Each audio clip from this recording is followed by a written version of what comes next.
जय श्री हरि विष्णु, राधे राधे। तो आज की इस वीडियो में मैं आपके लिए सत्यनारायण की व्रत कथा लेकर आई हूँ। कृपया ध्यान से सुनिएगा और वीडियो को अंत तक देखिएगा।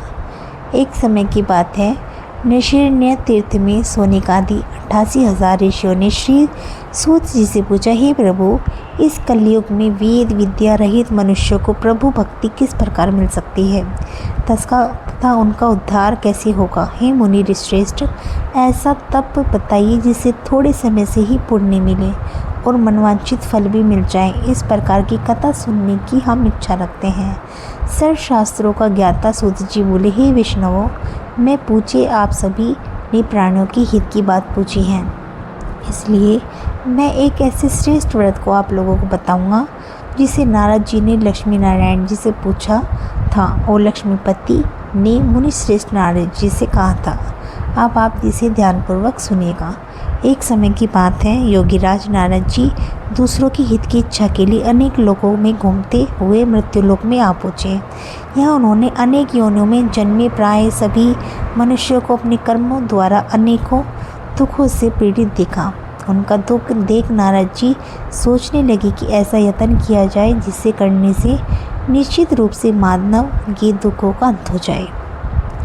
इसी प्रकार पर मन करते हुए वे विष्णु लोक चले गए। वहाँ वह देवों के ईश भगवान नारायण की स्तुति करने लगे, जिनके हाथों में शंख चक्र गदा और बंधा थे, गले में वरमाला पहने हुए थे। स्तुति करते हुए नारद जी बोले, हे भगवान, आप अत्यंत शक्ति से संपन्न हैं। मन तथा वाणी भी आपको नहीं पा सकते। आपका आदि मध्य तथा अंत नहीं है। निर्गुण स्वरूप सृष्टि के कारण भक्तों के दुख को दूर करने वाले आपको मेरा नमस्कार है।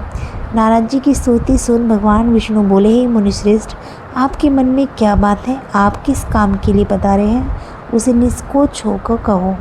इस प्रकार नारद मुनि बोले कि मृत्युलोक में अनेक योनियों में जन्मे मनुष्य अपने कर्मों के द्वारा अनेकों दुख से दुखी हो रहे हैं। आप मुझ पर दया रखते हैं तो बताइए कि वो मनुष्य थोड़े प्रयास से ही अपने दुखों से कैसे छुटकारा पा सकते हैं। श्री हरि बोले, हे नारद, मनुष्यों की भलाई के लिए तुमने ये अच्छी बात पूछी है, जिसके करने से मनुष्य मोह से छूट जाता है। वह बात मैं कहता हूँ, उसे सुनो। सरलोक में मृत्युलोक दोनों एक दुर्लभ उत्तम व्रत है जो पुण्य देने वाला है। आज प्रेमवश होकर मैं तुमसे कहता हूँ, श्री सत्यनारायण भगवान का यह व्रत अच्छी तरह विधान पूर्वक करके मनुष्य तुरंत ही यह सुख भोग कर मरने पर मोक्ष पाता है। श्री हरि के वचन सुन नारद जी बोले कि उस व्रत का फल क्या है और उसका विधान क्या है। यह व्रत किसने किया था? इस व्रत को किस दिन करना चाहिए?